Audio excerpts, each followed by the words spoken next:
Varmt välkomna igen. Idag ska vi prata om framtidens bränsle. Lars, vill du berätta lite mer om varför det är så viktigt att kunna lösa den liten pusselbit idag i en pussel som är framtiden, som där vi vet inte riktigt hur det ser ut? Jo, den här frågan om framtidens bränsle eller framtidens bränslen är ju någonting som väldigt många brottas med, och utifrån den pågående diskussionen som är så är det ju inte jättelätt idag att veta exakt vad ska man ha för bränsle i framtidens värme- och kylasystem. Och utifrån det så tänkte vi att det här kan vara ett bra webbinar att ha en diskussion runt, och då har vi bjudit in två av experterna på ämnet. Dels Gustav Melin från Svebio och sen Pauline Lucas från Euroheat and Power. Och som Emilia sagt innan så vill vi ju verkligen ha delaktighet i de här frågorna och stort engagemang. Så med de orden så tänkte jag att vi släpper in Pauline först. So welcome to the stage, Pauline. Thank you, Pauline. Really quickly, so Pauline är en policy manager hos Euroheat and Power, och hennes presentation kommer att vara på engelska, men ni får gärna ställa frågor på svenska i chatten eller höja handen och jag kan översätta. Pauline, what I just said is that your presentation's in English, but they can ask questions in Swedish and we will translate them for you. So thank you very much for being here today. And what do you have to tell us about the policies regarding the future of what we will be using as energy sources in the future at a European level? Thank you very much, Emilia. Thanks to Celsius for having me today. So I'm going to share my screen now to give you a little bit of background on the European side of things. Okay. Sorry. Okay, so I'm Pauline Lucas. I work at Euroheat and Power, the district heating and cooling association in Brussels. We have over 100 members. Some of you might be yourself members of Swedenergy, our Swedish member. And what we do in Brussels is lobbying. So we represent the interest of the sector and towards the EU institutions. And we're also involved in many European projects for research and innovation, such as Celsius. So I wanted to give you a background, a broad overview of what is going on at EU level. So as you know, we have now adopted new climate targets in view of by 2050 being carbon neutral. And we have an intermediary target in 2030 to reduce the greenhouse gases emission of at least 55%. So this is going to trigger a lot of changes in many sectoral legislations. So what is next is the Fit for 55 package, which is going to put in line a lot of this legislation mentioned in the list below, in line with this carbon neutrality target that will put us on track to reach the Paris Agreement and limit our impact on climate and global warming. So the very important pieces of legislation for the district heating and cooling sector are the Renewable Energy Directive, the Energy Efficiency Directive, and the Emission Trading System. Obviously, the other that are mentioned below are also very, very crucial, but I'll focus more on this three. And so this package, which will be published on the 14th of July, will have legislative proposals that are going to revise all this text. Some of the text I put an asterisk are going to be published a little later in the year, but overall the framework is going to be revised along the next 2-3 years to come. And at Euroheat and Power, we really consider that these changes are an opportunity for the sector, but obviously we will need to work hard to build a favorable framework.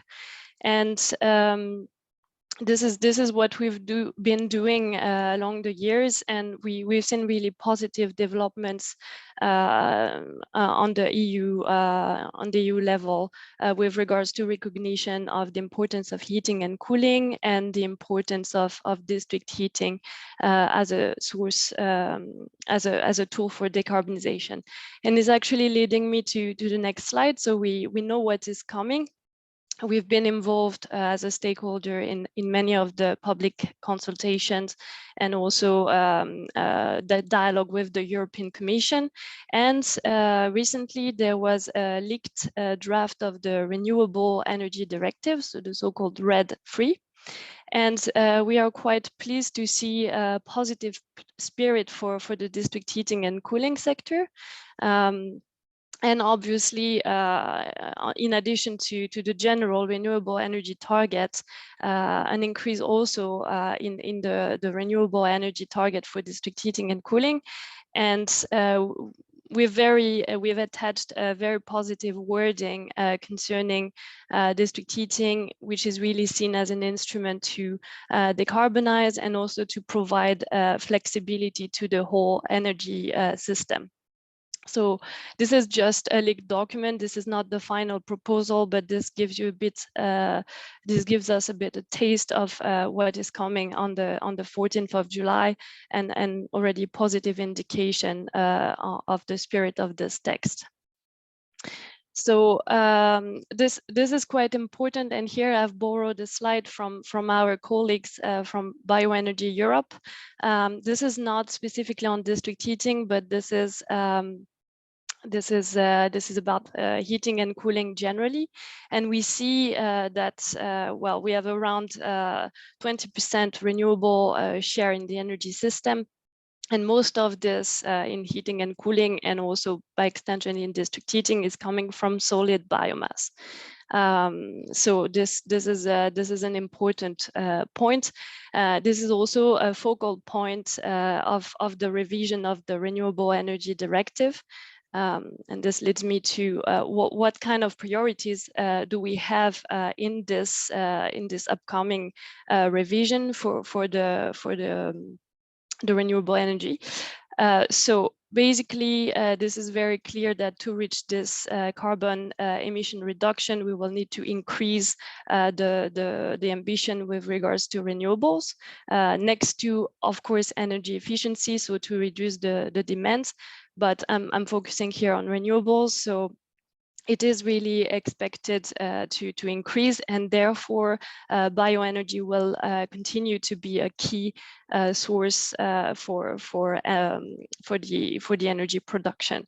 There is interesting wording, so I put some of the quotes here are from the climate target plan, which is the impact assessment that came before the proposals on how to increase this carbon reduction target. And you will see that here the Commission is combining the use of solid biomass with CCS, something I'm interested in discussing with you after during the Q&A. Obviously, the Commission has been under pressure from NGO campaigns here in Brussels, but also in many member states.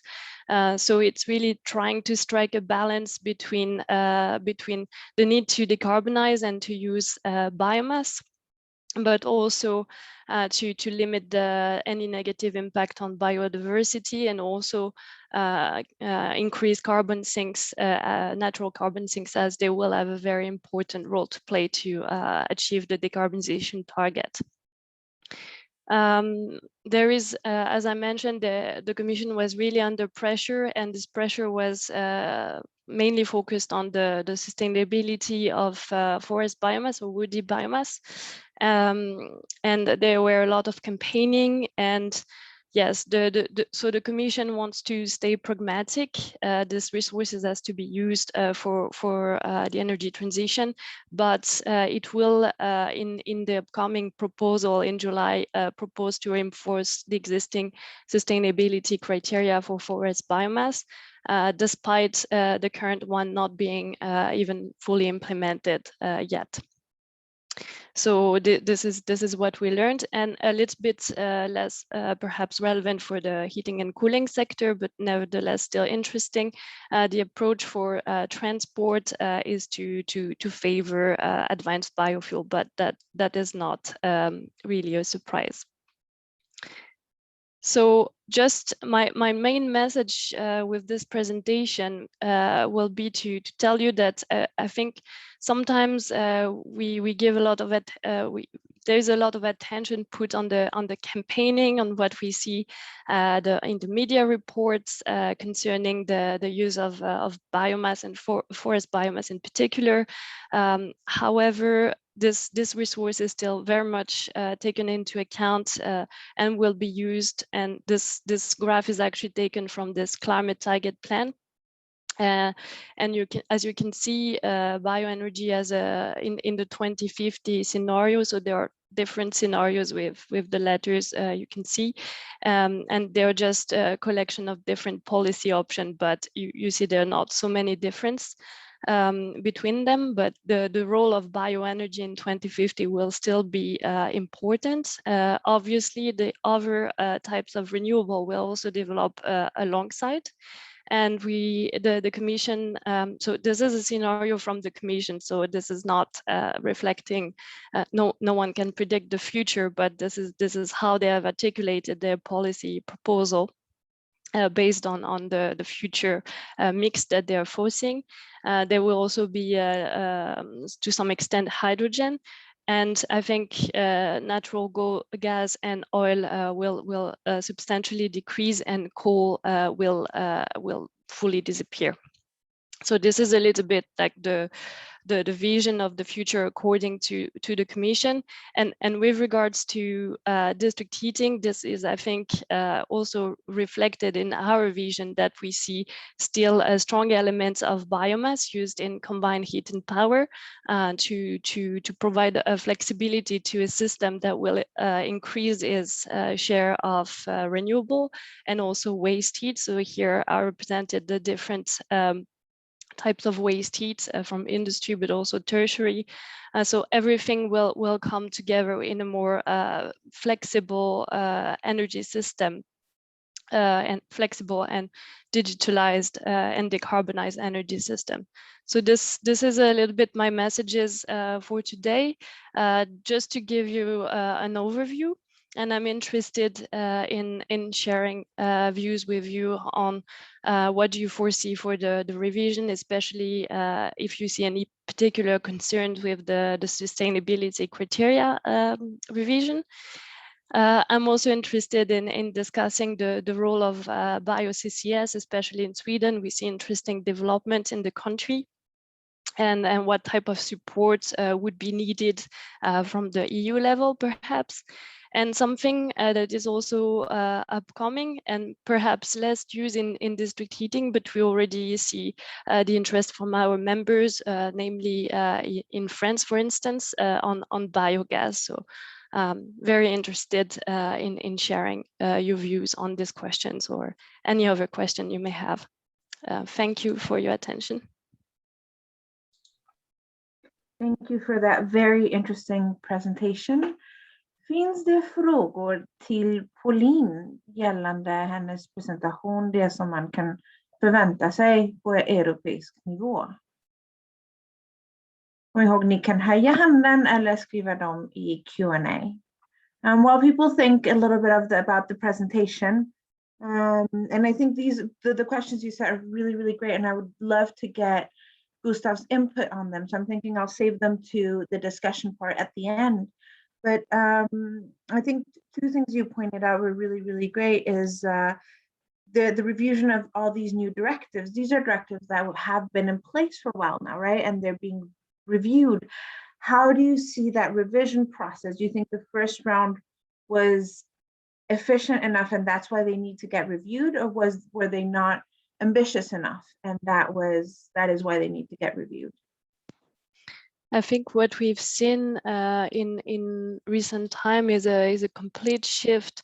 I've been in Brussels around 8 years now, and when I came, there were people laughing when talking about electrification of industry, and now we see fully electrified steel plants in the north of Sweden. So I think things have quite radically changed, and now we've adopted this very much more ambitious midterm target in 2030 than to put ourselves on track for 2050. So then it became clear that the current directives were not fit for in terms of ambition and measures and adequate support to achieve this. So this is the main reason why they are being revised. So basically the context and the ambitions have changed.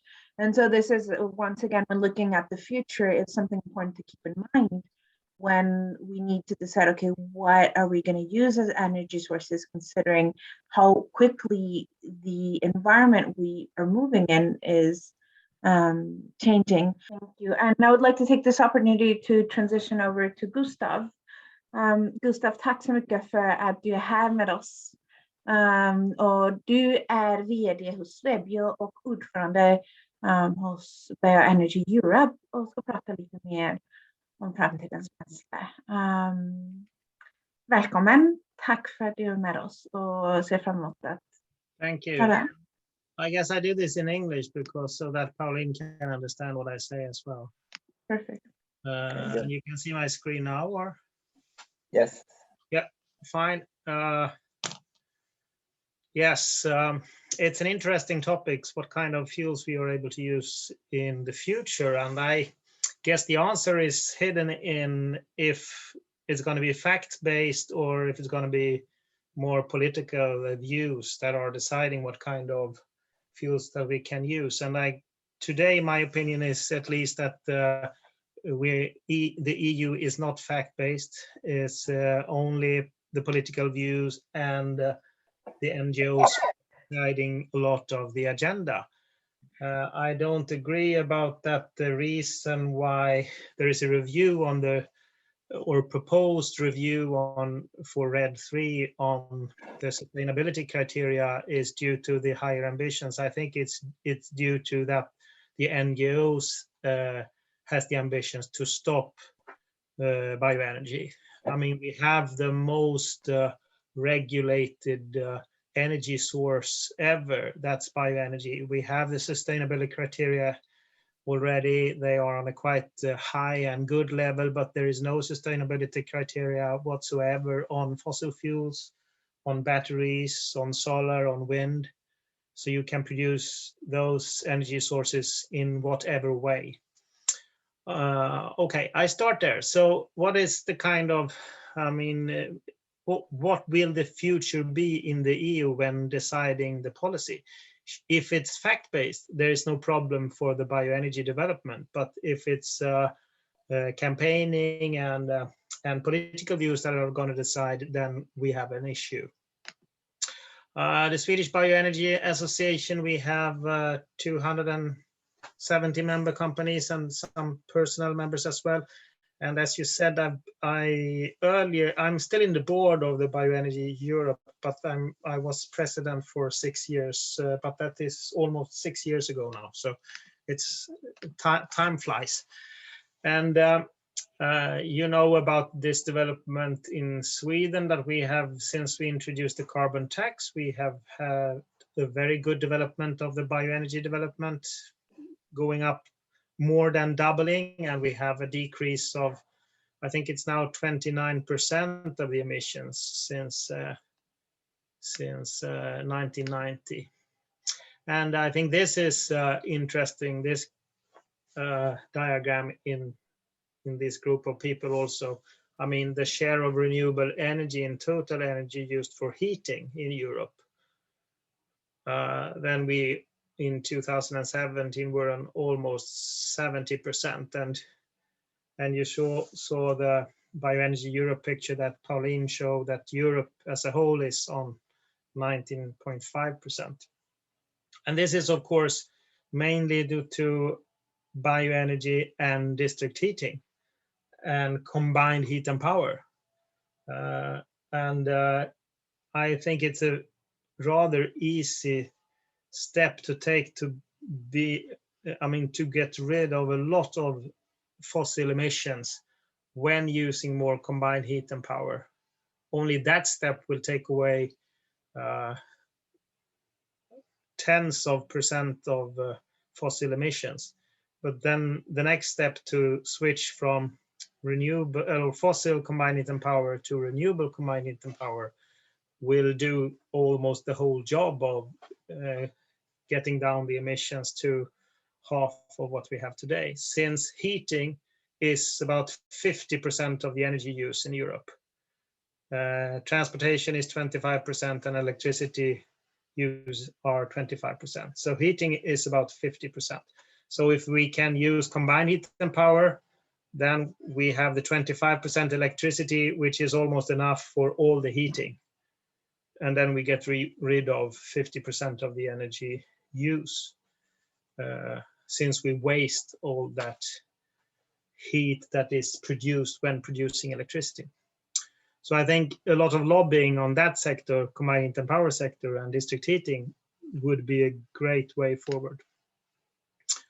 I skipped this one. We have had, that was about carbon tax, and then you know about the Swedish forestry, and Swedish forest volume has increased, almost doubled the last 100 years, and we are taking out about 75% of the growth that we are using for energy. So in the Swedish context, then we have a lot more biomass standing in the forest every year, and still we are using more and more bioenergy.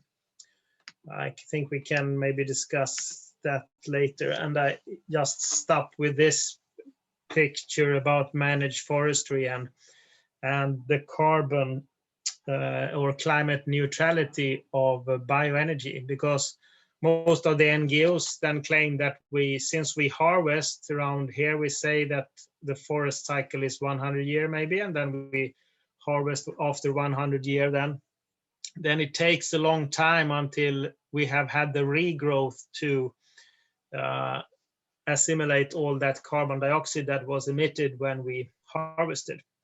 But that's only if you only look on the 100-year-old stand.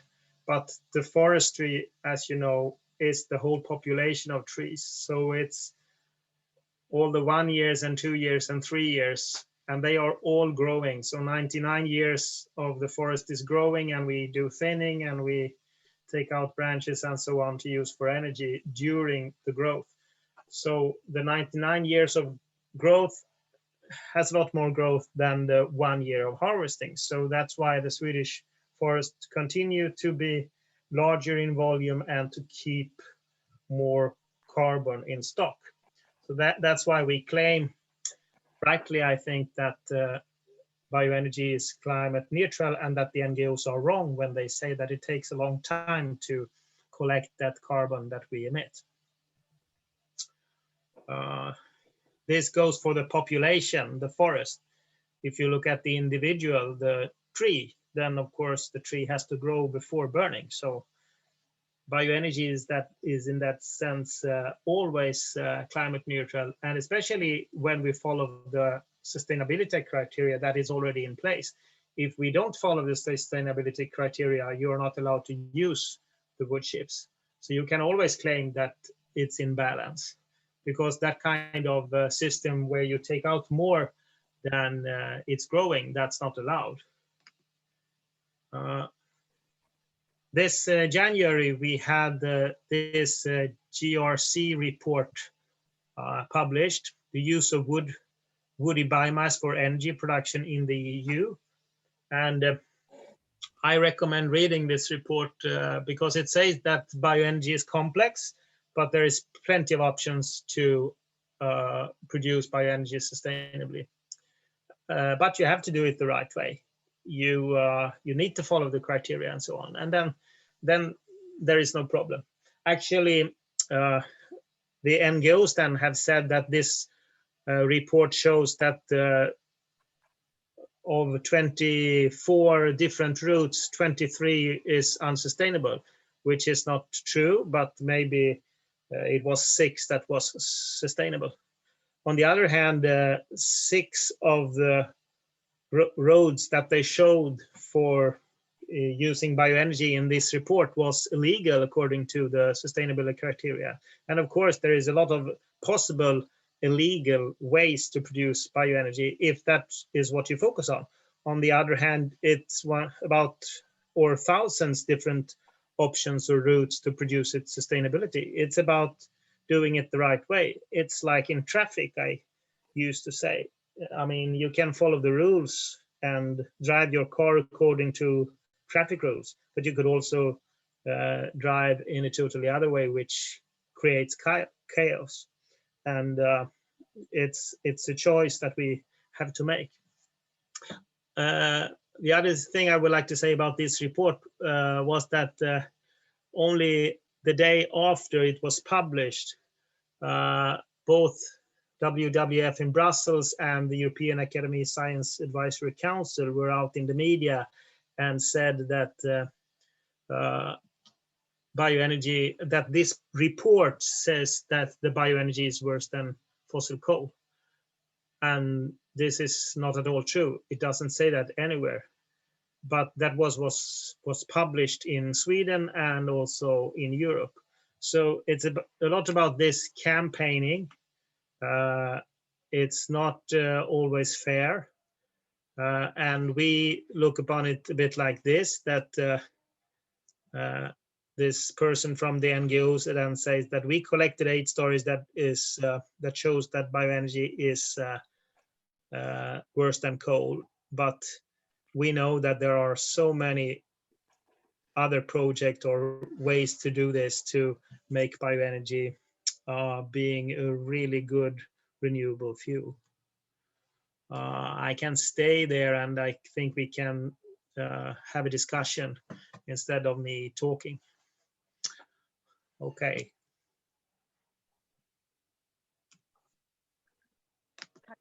Thank you very much.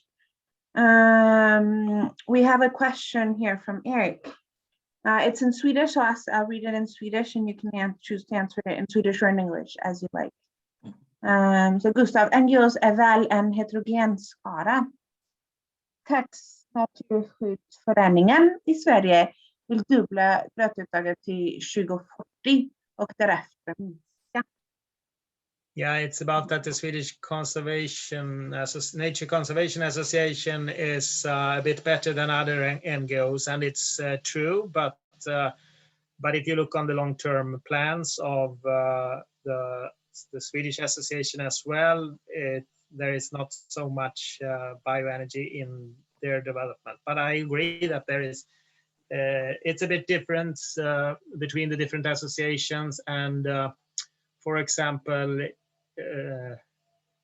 The European Environmental Bureau that was campaigning very much against bioenergy like 6-7 years ago, both them and the Svenska Naturskyddsföreningen then has left the groups which is more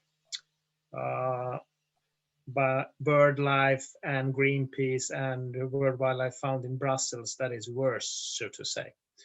But there, I would say there is still they are all rather negative at the moment.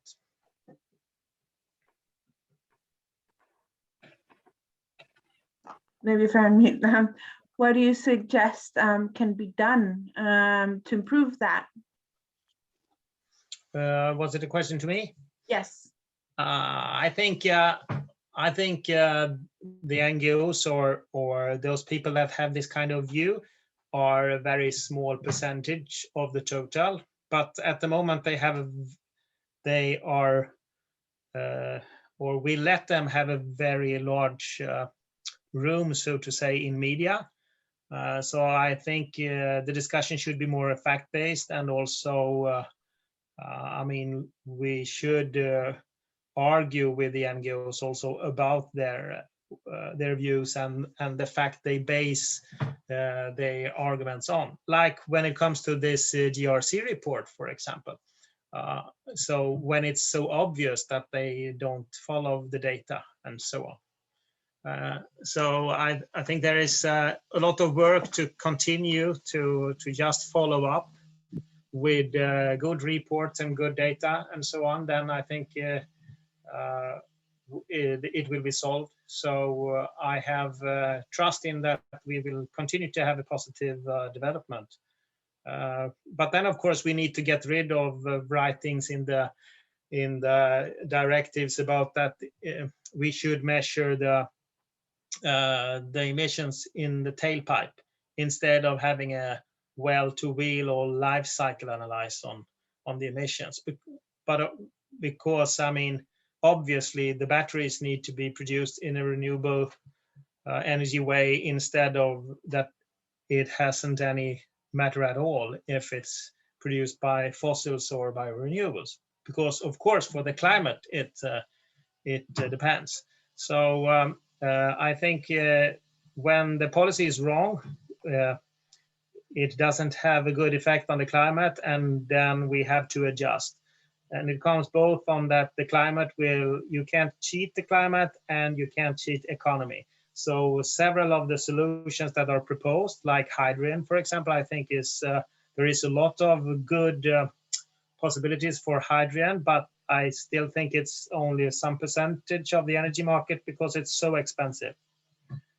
So I think that those two, the economics and climate emissions, will decide that we have to go back to a better policy. Of course, and I mean, hydrogens and all these technologies are expensive now. But if we're looking at the future, then we had a webinar on hydrogen last month, and we see that the cost, the more it's developed, the cost down is with any technology. But I would like to bounce on something that you said about getting the facts, building policy on facts, figures, and research. And how is this being communicated to the Commission, Pauline? And then I see I have a couple of questions from Sebastian. Thank you very much. I would like to get your reaction on what Gustav just said about making sure that the Commission, the decision makers, do not get influenced by this background noise that is being created by certain NGOs and certain actors, but they really look at the facts of the research. Yeah, I think it's difficult. This, as mentioned by Gustav, this is a complex issue, and I don't think people like really talking about complex things, so everything gets simplified.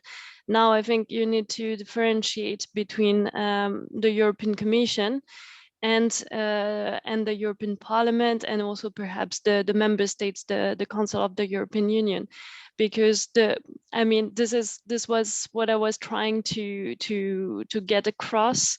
You still have in the policy scenario and in this graph with the mix that I showed a very good space and role of bioenergy in the 2050 scenario. Of course, it is foreseen that other renewables will also increase and become cheaper, and hydrogen also as a part in this energy system of the future.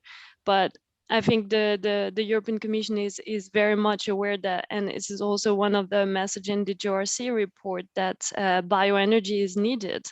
And I think there is no doubt about that.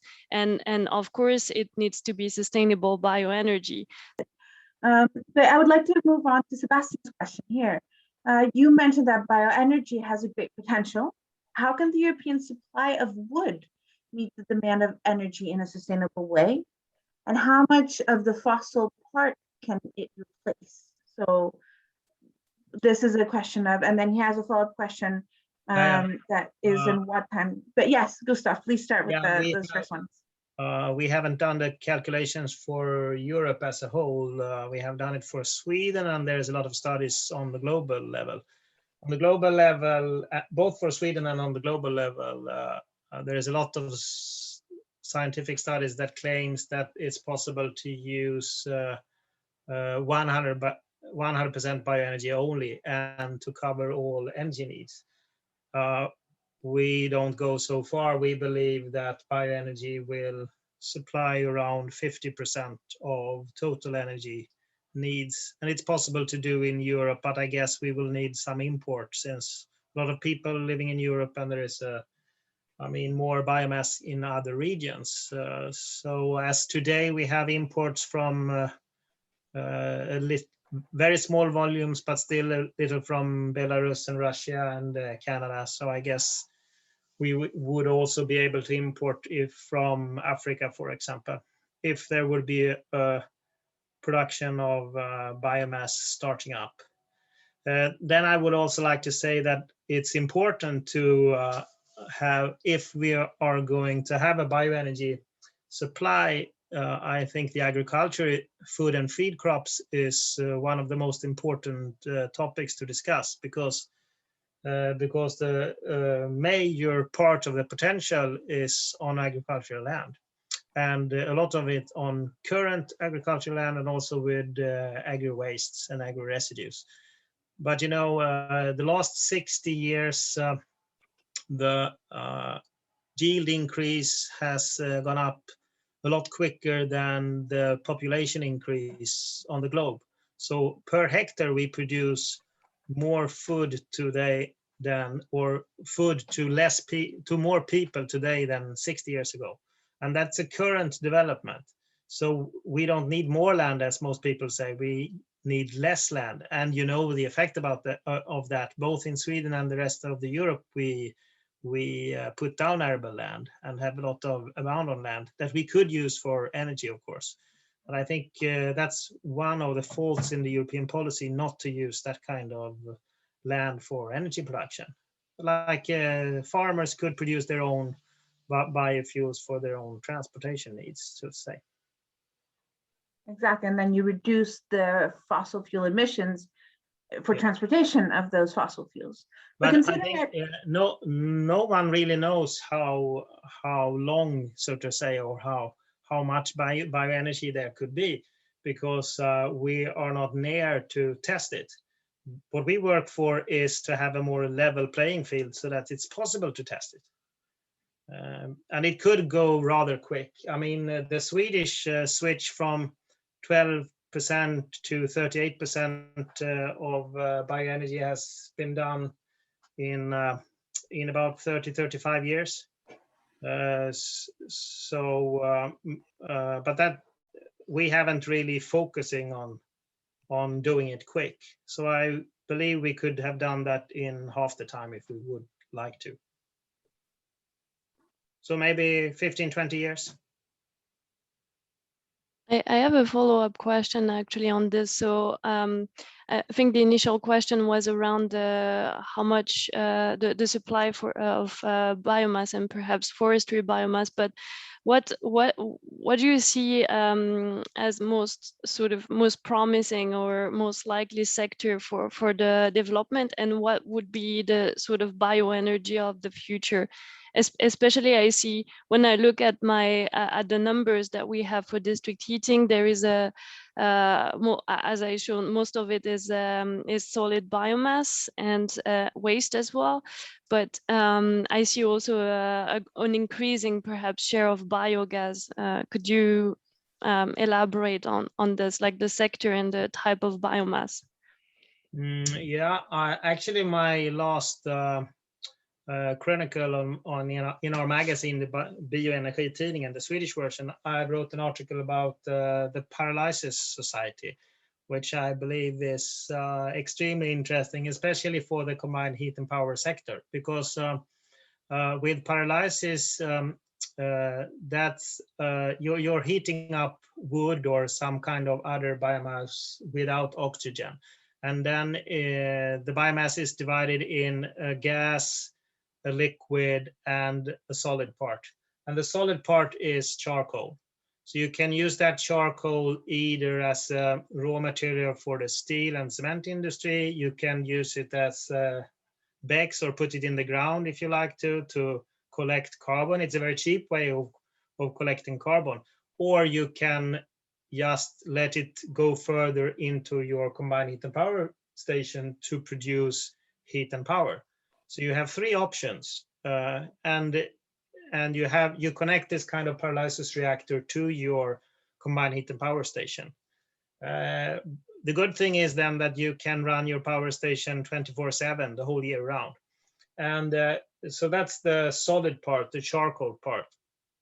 That can be either heat and electricity or raw material for the industry. But then you have the liquid, the pyrolysis oil or liquid that you can use either as a peak heat oil or send it to a refinery to produce biofuels. And you get about 40% of the energy from the wood in the liquid. So, I mean, the Swedish fleet of combined heat and power stations can possibly supply the whole Swedish transportation fuel needs with this kind of pyrolysis oil from wood, and it's a rather well fit or match between the need of heat and power then and the need of transportation fuels. And then you can use that. Then you, as I said, you also get a gas that you can use for different purposes, but that is maybe a little more difficult to take care of and transport and so on. But I think this is that kind of development would be very interesting, and that's why I don't believe as much is in hydrogen, because most people don't see this kind of solution, and I think this step is at least 50% cost according to hydrogen, maybe cheaper. But still there's several development steps to take, but there are many companies at the moment in Sweden and Finland building this kind of pyrolysis reactors. So we have Setra, the sawmilling company, we have Envigas, we have Karlstad Energy, the combined heat and power plant, putting up a pyrolysis reactor at the moment, and there is one in Finland as well. So it's a very interesting development. Not taking care of the liquid is not easy, but the refinery Prim has made their first trials on the kind of liquid that they will get from Setra, but produced in Finland, because there is a unit in Finland that is producing it already now. That is from sawdust that they are using. So yeah, this development is very interesting, but there is very many different routes that are possible. And of course, there are always the conventional biofuels and so on to develop further. For clarification purpose, could you say this pyrolysis in Swedish? What's the Swedish term for it? Det heter pyrolys på svenska också. Så det är, man producerar pyrolysvätska, man producerar träkol och en gas. Eller man får de tre olika delarna. Sen beroende på vilken tryck, depending on the pressure and temperature you have on the reactor, you get different proportions of the different types, and you get also different properties. So, and that's the difficulty. And you also know about tar, and that you can have some different types of tar in those products, which also make it more difficult to take care of. So there is more research needed, but there is a lot of potential, and the result is also cheaper than with other methods. You may also know about the company Cortus that is producing syngas. I believe they produce hydrogen from charcoal and get a gas with 60% hydrogen from biomass then, which is also a very interesting technology. So there's a lot going on in this area, which is possible to combine with ordinary combined heat and power production. So it's a sector that you really should try to cover for the future development. Does it sound like an offer for a follow-up webinar, maybe in the fall? Or in the I spring think next so. year? Yeah, definitely. Great. Dash, I see you have your hand up. Do you have a comment or follow-up question? I just have one question that we talked on this morning, Gustav. You could say something about the discussion from the environmental perspective about the Swedish forestry industry in the total.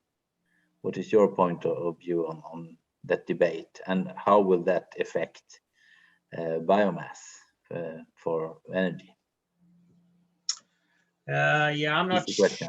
Yeah, I'm not sure how it will affect, but as you know, it's currently a very strong and heated discussion about how the Swedish forest should be managed, and I don't know where we land that.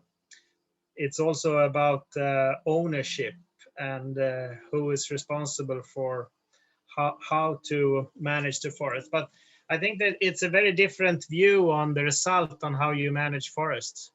If you look upon it as only a production forest, or people believe that you only try to take as much money out of the forest, or if you're able to produce wood at the same time as producing biodiversity, which is my belief. And because I don't believe that that they stay against each other, so to speak. But as I said earlier, some kind of regulation or rules is needed to have a good development, because of course it's possible to do it the wrong way. But I also believe that if you just let the forest stand or not manage it, you also will get less biodiversity. You will get a more similar forest.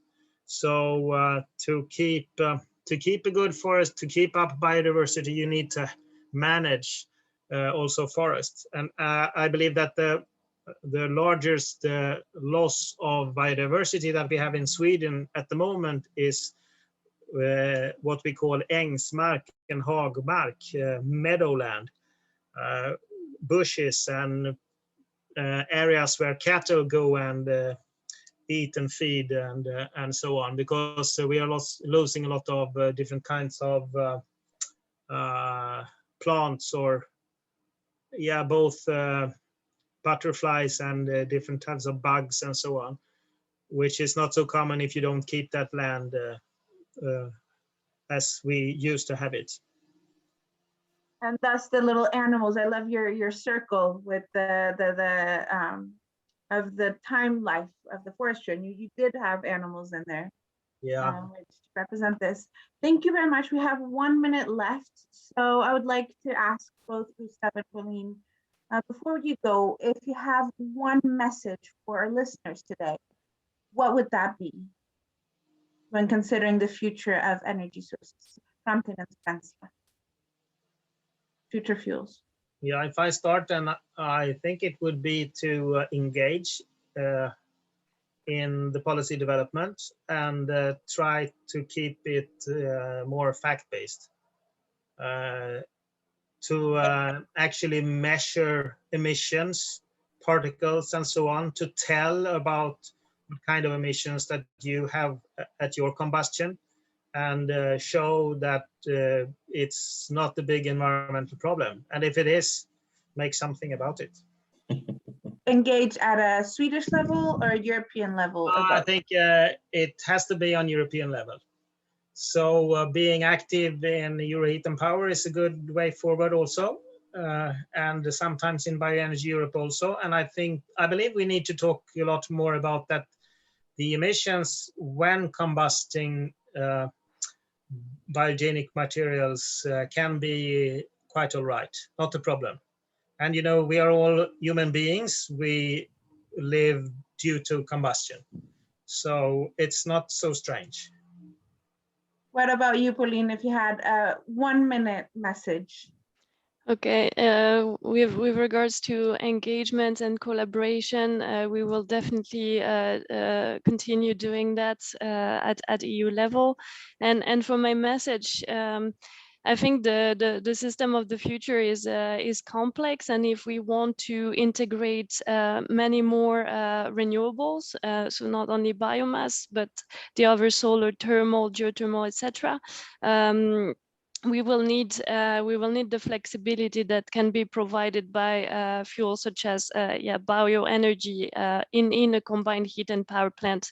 So we will still need this to have a flexible and decarbonized system. And that would be my message. The future is not simple; it's actually complex.